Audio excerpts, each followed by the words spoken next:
कुंभकर्ण की नींद सोया ऊर्जा विभाग। ग्वालियर ही नहीं, अब डबरा की जनता भी है त्रस्त। आपको बता दें कि आए दिन बिजली कटौती की समस्या से पूरी जनता बुरी तरीके से परेशान हो चुकी है। एक नहीं, दो नहीं, तीन नहीं, बल्कि कई ऐसी तस्वीरें हम आज आपको दिखाने वाले हैं जिससे आप ये सोचने पर मजबूर हो जाएंगे कि आखिर बिजली का टैक्स दिया ही क्यों जाता है। आखिर ऊर्जा मंत्री अपने क्षेत्र में किस तरीके से काम कर रहे हैं। ऊर्जा मंत्री भी खुद इस तरीके से इस हद तक परेशान हो चुके हैं कि उन्होंने अपने घर में ही कॉल सेंटर बना लिया है, क्योंकि शायद ऊर्जा विभाग के जो कर्मचारी हैं वो फोन उठाने के लिए ही तैयार नहीं है। आप ये तस्वीरें देखिए जहां डबरा के सिविल अस्पताल में बिलखते हुए बच्चे, नवजात शिशु गर्मी की वजह से परेशान होते हुए नजर आ रहे हैं। आपको बता दें कि वहां पर लाइट आ सकती थी, 5 मिनट के अंदर ही वहां पर लाइट आ गई, लेकिन उससे पहले 5 घंटे तक जो माँ है और बच्चे हैं वो नवजात शिशु बिलखते हुए इलेक्ट्रिसिटी की वजह से परेशान होते हुए नजर आ रहे हैं। आपको बता दें कि ये वो तस्वीरें हैं जो हमें ये सोचने पर मजबूर करती हैं कि आखिर हम किस तरीके का टैक्स दे रहे हैं। आखिर इतनी परेशानियां अगर ऊर्जा के क्षेत्र में हमें महसूस हो रही है तो किस तरीके का विकास हमारे मध्य प्रदेश में हो रहा है और किस तरीके के विकास का जो नेता है वो आकर बखान करते हुए स्टेज पर नजर आते हैं।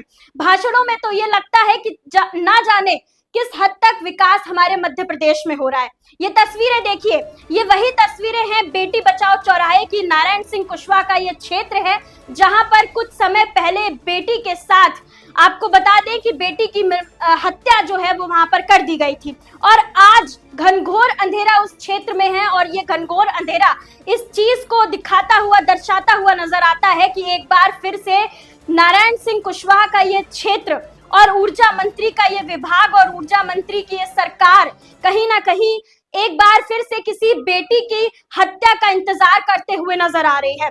ये एक तस्वीर है। आपको बता दें कि कुछ समय पहले ही केंद्रीय मंत्री ज्योतिरादित्य सिंधिया का ग्वालियर में आगमन हुआ था। बेहद ही खूबसूरत तरीके से जयेंद्रगंज के चौराहे को सजाया गया था, लाखों रुपए लाइटों पे खर्च किया गया था और उन लाइटों को जगमगा के लोकार्पण जो है वो उस क्षेत्र का, उस चौराहे का किया गया था। लेकिन चौराहे के लोकार्पण के बाद ही लाइट को पूरे तरीके से बंद कर दिया गया। ऊर्जा मंत्री सिर्फ ढकोसले करते हुए नजर आ रहे हैं। कभी तो इलेक्ट्रिक एक्टिवा पे चलने की बात करते हैं, कभी टेंट लगाकर बाहर पंखे लगाकर सोने की बात करते हैं और ऊर्जा मंत्री के ऊपर डबरा की जो जनता है इस तरह से आक्रोशित होती हुई नजर आ रही है। ऊर्जा मंत्री आए थे यहाँ पर, ऊर्जा मंत्री यहाँ पर आए थे। मुर्दाबाद, ऊर्जा मंत्री मुर्दाबाद, मुर्दाबाद। काय के लिए आए थे ऊर्जा मंत्री यहाँ पर? कौन सा सॉल्यूशन कर दिया इनने? रात पर लाइट बंद करवा दी यार। क्या तरीका है ये? 6 घंटे लाइट जा रही है।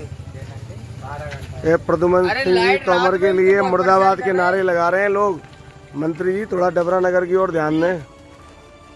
आपको बता दें कि उनका कहना है कि ऊर्जा मंत्री जी पहले झाड़ू तो लगा ले, उसके बाद अपने विभाग का काम कर पाएंगे। एक नहीं, दो नहीं, बल्कि कई ऐसी तस्वीरें हैं जो हम आपको एक एक करके दिखाने वाले हैं। ये पहली तस्वीर है जो आप देखें जयेंद्रगंज चौराहे की, जहां पर लोकार्पण के दौरान लाइटें जली थी, लेकिन उसके बाद तुरंत ये लाइटें बंद होती हुई नजर आई हैं। ये दूसरी तस्वीर है जिसमें आप देखेंगे कि बेटी बचाओ चौराहे की लाइटें बंद हो गई थी। उसके बाद हमने स्मार्ट सिटी को संपर्क करने की कोशिश करी, उनके तरफ से भी दोबारा उनके इंजीनियर ने लाइट सही कर दी थी और हमने भी अपने चैनल पर आपको दिखाया था, लेकिन फिर वो लाइटें बंद हो गई। आखिर किस हद तक प्रशासन जो है वो मौन बैठा रहेगा और ऐसे ही सोता रहेगा।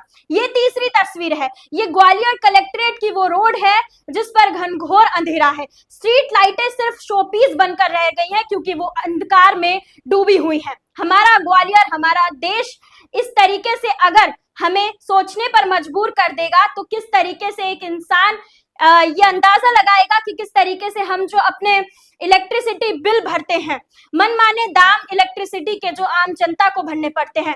ऊर्जा मंत्री से यही सवाल हमारी जनता और हम लोग पूछना चाहते हैं कि क्या ऊर्जा मंत्री के घर की लाइट भी घंटों के लिए गुल रहती है या फिर एसी में ठंडे तरीके से वो लोग आराम फरमाते रहते हैं। आप क्या कहना चाहेंगे इस वीडियो को देखने के बाद और ऊर्जा विभाग के बारे में? हमें कमेंट सेक्शन में जरूर बताइएगा।